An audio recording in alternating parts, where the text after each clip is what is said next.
اچانک اللہ پکڑ کب کرتا ہے؟ سڈنلی آدمی تندرست ہے، سب کچھ نارمل ہے، کوئی ایسی چیز نہیں، انڈیکیشن نہیں کہ لگے کہ ایسا ہوگا، اور سڈنلی کچھ ہوتا ہے، آدمی سب ختم ہو جاتا ہے۔ ہم قرآن کی روشنی میں اسے سمجھتے ہیں تاکہ میرے پیارے آقا صلی اللہ علیہ وسلم کے پیارے دیوانوں ہم اپنی سوچ کو درست کر سکیں۔ اللہ ارشاد فرماتا ہے فَلَمَّا نَسُوا، بھلا دیا لوگوں نے۔ توجہ چاہوں گا جو میں عرض کر رہا ہوں، جب بھلا دیا لوگوں نے، بھول گئے، کیا بھول گئے؟ پتا چلا کوئی چیز ان کو یاد دلائی گئی اور وہ بھول گئے، تو اب قرآن سے پوچھتے ہیں اے میرے مولا کیا بھول گئے لوگ؟ تو قرآن کہتا ہے ما ذکروا، ان کو جو نصیحت کی گئی، جب نصیحت کی گئی تو اس نصیحت کو وہ بھول گئے۔ اب آپ شاید سوچتے ہوں گے کہ نصیحت سے مراد تقریر ہے، وعظ ہے، تو یہاں میں آپ کو سمجھاؤں، وعظ بھی نصیحت ہے، اور مفسرین فرماتے ہیں کہ بندے کو نصیحت کے لیے اللہ کبھی روزی میں تنگی دے کر نصیحت کرتا ہے، سنبھل جا، کبھی بیماری کے ذریعے نصیحت دیتا ہے کہ سنبھل جا، آدمی غور کرے نا۔ جیسے میں آپ کو بتاؤں، آدمی کہتا ہے یار میں ٹھنڈا بہت زیادہ پی لیا، اس کی وجہ سے مجھے سردی ہو گئی، تو ریزن کی طرف جاتا ہے نا کہ سردی اس لیے ہوئی کہ میں نے ٹھنڈا پی لیا۔ ارے نادان، تو یہ سوچ رہا ہے، ذرا یہ بھی تو سوچ کوئی گناہ تو نہیں ہو گیا جس کی وجہ سے، کوئی لغزش تو نہیں ہو گئی؟ اس لیے کہ قرآن کہتا ہے کہ تمہیں جو مصیبت پہنچتی ہے بما کسبت ایدیکم، یہ تمہارے ہاتھوں کی کمائی ہے۔ ہم ہر چیز کے بارے میں غور کرتے ہیں، ٹھنڈی کی وجہ سے، موسم کی وجہ سے، اس کی وجہ سے، اس کی وجہ سے، اگر نصیحت حاصل نہیں کرتے تو بس اتنی نہیں کہ یہ مصیبت گناہ کی وجہ سے آئی، اس طرف توجہ نہیں جاتی، اس لیے کہ ہم یہ تصور کرتے میں تو اتنا خیرات کرتا ہوں، مجھے مصیبت کہاں سے آئے گی؟ میں تو اتنی مسجد بنواتا ہوں، مجھے مصیبت کہاں سے آئے گی؟ تو میں یہاں پر آپ کو عرض کروں، سب اپنی جگہ پر ہے، سب کا ثواب اپنی جگہ، اور بالکل کرتے رہیے، ارمان رکھیے کہ زندگی کی آخری سانس تک یہ کرتے رہیں گے، لیکن یہ بات ذہن کے اندر رکھیے گا کہ کانٹا بھی پیر میں اگر چبھتا ہے تو یہ بھی کسی گناہ کی وجہ سے چبھتا ہے۔ تو قرآن کہتا ہے نصیحت بلا دی، ہمیں نصیحت یہ ہے کہ پیر میں کانٹا چبھے فوراً سوچو یار کوئی لغزش تو نہیں ہو گئی، کوئی اللہ کی ناپسند بات تو میری زبان سے نہیں نکل گئی، اچھا خاصا کاروبار خراب کیسے ہو گیا؟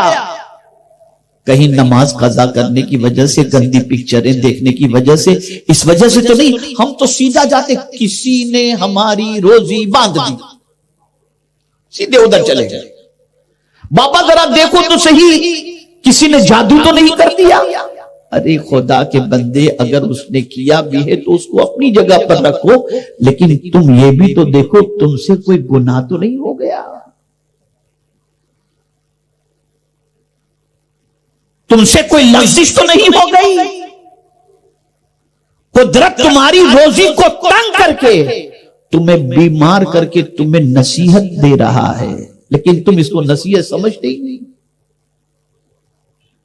کیوں فرمایا گیا آقا کریم صلی اللہ علیہ وسلم ارشاد فرماتے بخار کو برا نہ کہو، اس لیے کہ بخار جسم کے گناہ کو مٹا دیتا ہے۔ پتا چلا یہ بیماری گناہ مٹانے کے لیے آتی ہے، اور تمہیں یاد دلایا جا رہا ہے کہ سن لے کوئی گناہ ہو گیا جس کی وجہ سے یہ بیماری آئی ہے۔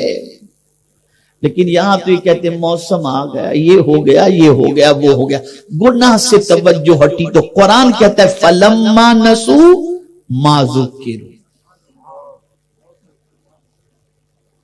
بھلا دی نصیحت۔ کس کو یاد ہے آج یہ نصیحت؟ یاد ہے کسی کو؟ کتنے لوگ ہیں ایسے جن کو رزق میں تنگی ہوئی، بیماری آئی، پریشانی ہوئی، اولاد سے آزمائے گئے، تو اللہ کی بارگاہ مولا ہمارے گناہوں کو معاف کر دے، بول گئے۔ کسی نے روزی باندھ دی ہے، کسی نے یہ کر دیا، کسی نے سب کچھ دوسرے پر، اور خود کو معصوم سمجھتے ہیں،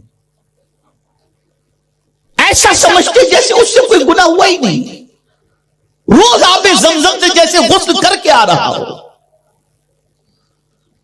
تو قرآن نے کہا جب نصیحت بھلا دی گئی یا بھول گئے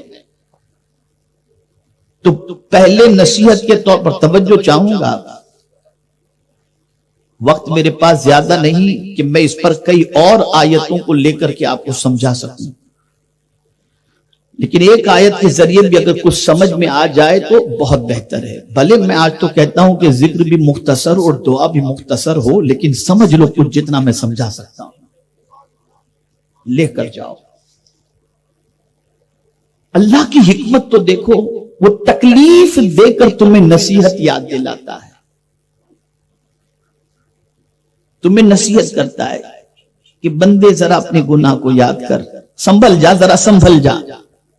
تو ہم غذا سے سنبھل جاتے ہیں، سردی ہو گئی، شوگر ہے، اوہو بالکل نہیں، شکر بالکل مت ڈالنا، میٹھا بالکل نہیں کھائیں گے۔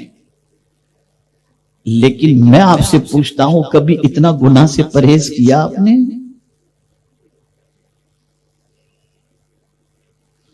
کبھی بچے اتنا گناہ سے آپ جتنا ڈر آپ کو شوگر کا ہے، جتنا ڈر بلڈ پریشر کا ہے، اور اس کی وجہ سے جتنا پریکوشن چیزوں میں لیتے ہو، کبھی ہم نے اتنا پریکوشن گناہ سے کرنے کی نہیں؟ اب تو آج کے بعد اب گناہ سے بچیں گے، نہیں بھائی اب گناہ نہیں کریں گے، یہ ساری تکلیف گناہ سے نہیں، بول گئے۔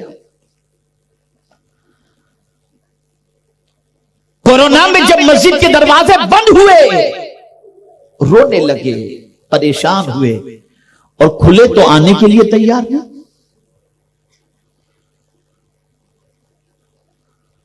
یہ ساری چیزیں قدرت کی طرف سے ایک یاد دلانا ہے، مت بھولو میرے بندو میرے ہاتھ میں سب کچھ ہے، یاد دلا رہا ہے اللہ عز و جل۔ اب کچھ لوگ ایسے ہیں کہ اس کے بعد بھی نہیں سنبھلتے، ایک تو نصیحت کے ذریعے، کچھ تقاریر کے ذریعے، جیسے اجتماع میں آپ آئے، کچھ نصیحتیں آپ کو کر دی گئیں، جمعہ میں آپ گئے، خطابات آپ نے سنے، اس طرح سے کچھ نصیحتیں آپ تک پہنچی، اور اس طرح سے واعظ کے ذریعے بھی آپ کو جو ہے وہ نصیحت، واعظ و نصیحت آپ کو کی گئی تاکہ آپ سنبھل جائیں، لیکن نہیں بس۔ تو ایک طریقہ تو اللہ نے آپ کو سنبھالنے کا اور ہم کو سنبھالنے کا یہ کیا کہ واعظ و نصیحت کا مسجد کے اندر اہتمام۔ دوسرا طریقہ بیماری، تنگ دستی، اس کے ذریعے اللہ چاہتا ہے کہ بندہ سنبھل جائے